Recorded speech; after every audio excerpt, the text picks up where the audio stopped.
حضرت انس سے روایت ہے نبی صلی اللہ علیہ وسلم نے فرمایا جس نے فجر کی نماز جماعت میں پڑھی پھر اسی جگہ بیٹھ کر اللہ کا ذکر کیا جہاں تک کہ سورج طلوع ہو گیا پھر 2 رکعتیں پڑھی تو اس کو ایک حج عمرے کا ثواب ملے گا. آپ نے فرمایا تامتن تامتن تامتن، مکمل حج مکمل عمرہ.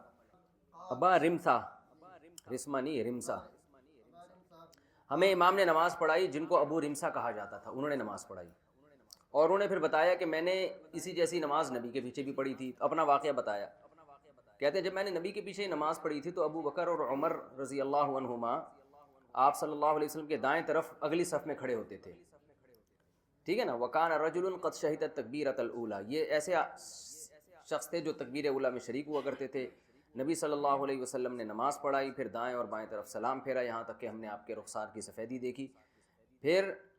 آپ صلی اللہ علیہ وسلم ایسے پلٹے ہیں جیسے کہ ابو رمسا، یعنی یہ صحابی اپنا نام بتاتے ہیں کہ جیسے میں نماز پھرنے کے بعد پھرتا ہوں تمہاری طرف. فقام الرجل الذي ادرک معه التکبیرۃ الاولی، تو وہ آدمی جو تکبیر اولیٰ میں نبی کے ساتھ تھا وہ اس نے کیا کیا، یشفع بھی ہے یشفع بھی ہے. شفع کہتے ہیں ایک چیز کو دوسری چیز کے ساتھ ملانا. جفت عدد کو جس کو انگلش میں ایون کہتے ہیں نا، ایون اور آڈ، اس کو اسی وجہ سے جفت کہا جاتا ہے کہ دو، ایک اور ایک مل کے 2 بنتے ہیں، 4 بنتے ہیں 2 اور 2 مل کے. تو جو بھی چیز ایک سے دوسرے کے ساتھ ملے گی اس کو شفع کہا جاتا ہے. تو انہوں نے صحابی نے کیا کیا، فرض ختم ہوتے ہی فوراً اس کے ساتھ نماز پڑھنا شروع کر دی، 2 رکعت نماز پڑھنا. تو کیا ہوا ہے، فوثب عمر فاخذ بمنکبیہ فہزہ، حضرت عمر اچانک چھلانگ لگا کے کھڑے ہوئے، ان کے دونوں کندھوں سے پکڑا اور ایسے کر کے ہلایا، جو نماز پڑھنے لگ رہے تھے نا. ثم قال اجلس، کا بیٹھ جاؤ. فإنه لن يهلك أهل الكتاب إلا أنه لم يكن بين صلاتهم فصل، اہل کتاب اس لیے حلال ہوئے کہ 2 نمازوں کے درمیان فصل نہیں کیا انہوں نے.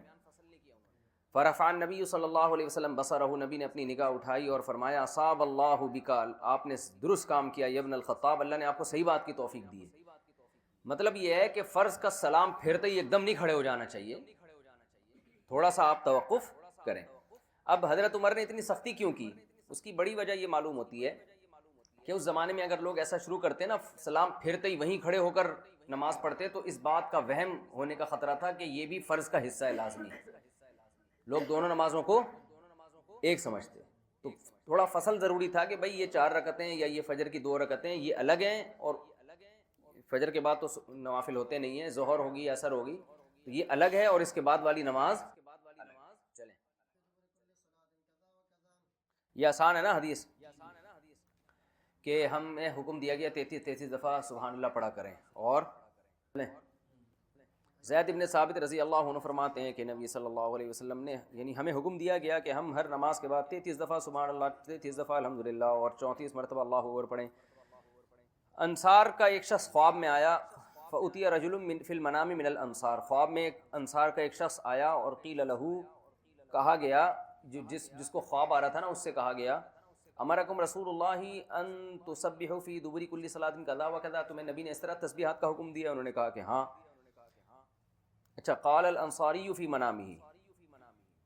یہ ہونا یہ چاہیے تھا. اچھا، اتی رجل کا مطلب یہ ہے کہ انصاری صحابی کے خواب میں ایک بندہ لایا گیا،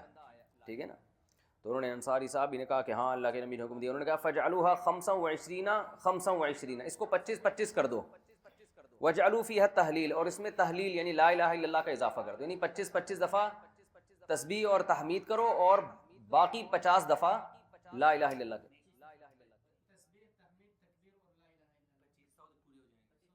اچھا، یعنی 25 کا مطلب یہ ہے کہ یعنی یوں کرو کہ سبحان اللہ 25 دفعہ، الحمدللہ 25 دفعہ، اور اللہ اکبر 25 دفعہ، اور لا الہ الا اللہ 25 دفعہ. صحیح. یا پھر یوں بھی ٹھیک ہے، سبحان اللہ والحمدللہ ولا الہ الا اللہ واللہ اکبر، یہ کلمہ انسان 100 دفعہ پڑھ لے تو یہ وہی بن جائے گا. چلیں. فلما اصبح غدا علی النبی، جب صبح کی تو نبی کے پاس آئے اور ان کو خواب بتایا. آپ نے فرمایا ایسا کر لو. تو خواب حجت نہیں ہوتا، لیکن جب نبی نے کہہ دیا کر لو تو وہ حجت بن گیا. چلیں. حضرت علی سے روایت ہے، نبی صلی اللہ علیہ وسلم کو میں نے اس ممبر کی لکڑی پہ کھڑے یہ فرماتے ہوئے سنا کہ جو ہر نماز کے بعد آیت الکرسی پڑھے گا اس کو جنت سے موت کے سوا کوئی چیز نہیں روک سکتی، اور جو بستر پہ جاتے وقت پڑھے گا تو اللہ اس کو آمنہ اللہ علی دارہ و دار جارہ و اہلی دویرات حولہ، اس کو اپنے گھر میں بھی محفوظ کرے گا، پڑوسیوں سے بھی، اور اس کے ارد گرد جتنے گھر ہیں ان تمام کے شر سے اللہ محفوظ کر لے گا. لیکن یہ حدیث سند کے لحاظ سے ضعیف ہے. چلو وہی اپنے پاؤں یسنی یعنی پھیلانے سے پہلے، یعنی مغرب کی نماز پڑھ کر جس حیت پر بیٹھا تھا اسی پہ بیٹھے بیٹھے یہ کلمات کہے، لا الہ الا اللہ وحدہ لا شریک لہ لہ الملک ولہ الحمد بیدہ الخیر یحیی ویمیت وہو علی کل شیء قدیر 10 مرات، 10 مرتبہ کہے کتب لہ بکل واحد 10 حسنہ، ہر دفعہ کہنے میں 10 نیکیاں لکھی جائیں گی اور 10 گناہ معاف کیے جائیں گے اور 10 درجات بلند ہوں گے، وکانت لہ حرزا من کل مکروہ وحرزا من الشیطان الرجیم، ہر آفت سے اور شیطان مردود سے محفوظ رہے گا، وَلَمْ يَحِلَّ لِذَنْبٍ أَن يُدْرِكَهُ إِلَّا الشِّرْكُ، اور کسی گناہ کے لیے یہ جائز نہیں ہوگا کہ اس کو پالے، یعنی اس کو سزا ملے سوائے شرک کے، یعنی اللہ اس کے تمام گناہ معاف کر دیں گے، تو اس سے صغیرہ گناہ مراد ہوتے ہیں۔ وَكَانَ مِنْ أَفْضَلِ النَّاسِ عَمَلًا إِلَّا رَجُلًا يَفْضُلُهُ، اس سے زیادہ اچھا عمل وہی کرے گا جو اس سے بھی زیادہ کرے، یقول یعنی مراد نبی کی یہ افضل مما قال، اس سے بھی زیادہ کہہ دے جتنا اس نے کہا ہے۔ جی حدیث کی سند بھی دیکھنی پڑے گی کیا ہے۔ چلیں آپ وہ کہاں گئے، وہ احمد کہاں ہے، اس کو بولو سند دیکھ کر آؤ حدیث کی، تم کدھر بیٹھے ہوئے یار، طبیعت خراب ہے تو یہ حدیث نمبر یہ آپ کے ذمے ہے، ٹھیک ہے نا، پہلے بھی ایک حدیث لگائی تھی آپ کے ذمے، آپ روایت کر رہے ہو تو اب آپ ہی سند دیکھو گے نا، رواہ احمد۔ چلیں آپ نے نجد کی طرف ایک لشکر بھیجا، فغنموا غنائم کثیرہ، بہت سارا غنیمت آئی ان کو، واسرعوا الرجع، اور جلدی لوٹ کر واپس آ گئے، فقال رجل منا لم يخرج ما رأينا فقال رجل منا لم يخرج، وہ شخص جو ابھی نکلے نہیں تھے اس میں، انہوں نے کہا ما رأينا بعثا اسرع رجعة ولا افزن غنیمة من هذا البعث، میں نے اتنی جلدی کسی لشکر کو واپس آ کر اتنی زیادہ غنیمت لانے والا اب تک نہیں دیکھا۔ تو آپ صلی اللہ علیہ وسلم نے فرمایا لا ادلکم علی قوم افضل غنیمة وافضل رجعة، میں تمہیں ایسی قوم نہ بتاؤں جو اس سے بھی زیادہ غنیمت کم وقت میں، یعنی اس سے بھی جلدی لوٹ کر، کیا مطلب کام نمٹا کر اس سے زیادہ غنیمت جمع کر لے اس سے کم کام میں۔ قوما شہیدوا صلاۃ الصبح، وہ لوگ ہیں جو فجر کی نماز میں شریک ہوں، ثم جلسوا یذکرون اللہ حتی طلعت الشمس، پھر بیٹھے رہیں جب تک کہ سورج طلوع نہیں ہو جاتا، اس وقت تک ذکر کرتے رہیں، فاولئک اسرع رجعۃ وافضل غنیمۃ، بہت فضیلت ہے فجر کی نماز کے بعد اسی جگہ بیٹھے ہوئے ذکر کرو اور اشراق پڑھ کے گھر آیا کرو۔ رواہ الترمذی وقال هذا حدیث غریب وحماد بن ابی حمید الراوی هو ضعیف فی الحدیث، حدیث ضعیف ہے لیکن ویسے صحیح حدیث سے یہ ثابت ہے کہ فجر تک ذکر کرنا۔ چلو بھائی اس بارے میں باب کے نماز میں کون سا عمل جائز نہیں ہے اور کون سا جائز ہے نماز کے دوران۔ چلو میرے بھائی حدیث نمبر 978، حضرت معاویہ بن حکم فرماتے ہیں ہم نبی کے ساتھ نماز پڑھ رہے تھے، ایک شخص کو چھینک آئی تو میں نے نماز میں کہا یرحمک اللہ، کہتے ہیں لوگ مجھے آنکھوں سے اشارہ کرنے لگے، ایسا نا منہ سے نہیں بولے، یوں کرنے لگے، فقلت وا ثقل امیا،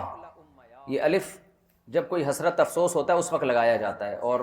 یا جو ہے یہ متکلم کی یا ہے، ہائے میری ماں مجھے گم پائے، سمجھ رہے ہو نا، یہ ایسے ہی کلمہ کہا جاتا تھا جب کسی کا ثقیلت کا امک، اللہ کرے تیری ماں تجھے گم پائے، تو اس سے حقیقت مراد نہیں ہوتی تھی، اس طرح کے محاوروں میں حقیقت مراد نہیں ہوتی، سمجھتے ہو نا۔ جیسے میں نے ایک واقعہ بتایا تھا نا، ہمارے محلے میں ایک آدمی نے کسی کو فحش گالی دی، کوئی جیسے آج کل فحش چل رہی ہیں، تو اب لڑائی ہو رہی تھی، اس نے گالیاں دے دی، تو ایک صاحب لڑائی چھڑوانے گئے تو جن کو گالیاں دی وہ بڑے کوئی مہذب آدمی تھے، انہوں نے کہا کہ سلمان صاحب، وہ جو لڑائی چھڑوانے گیا تھا وہ سلمان نام تھا اس کا، سلمان صاحب انہوں نے سب سے پہلے ہماری والدہ محترمہ سے غلط تعلقات کا اظہار کیا، وہ ماں کی گالی استغفر اللہ کوئی دے دی ہوگی، کہہ رہے ہماری والدہ محترمہ سے غلط تعلقات کا اظہار کیا، پھر ہماری ہمشیرہ محترمہ سے غلط تعلقات کا اظہار کیا، وہ کہہ رہا ہے میں ہنس ہنس کے پاگل ہو گیا کہ اس نے نہیں کیا تھا آپ نے اظہار کر دیا، اس نے گالی دی نکل گیا۔ تو کبھی بھی گالیوں کو بہت زیادہ ڈیپ میں جا کے ڈیفائن نہیں کیا جاتا، لغت جو ہے نا، زبان ایسی چیز ہے کہ جس کا جو پہلی مرتبہ مفہوم سمجھ میں آئے وہی مفہوم ہوتا ہے، اس میں الفاظ کے بکھیڑوں میں نہیں پڑا جاتا۔ حدیث میں بھی آتا ہے، آپ نے کسی صحابی کو کہا وہی حق، ہلاک ہو جاؤ تم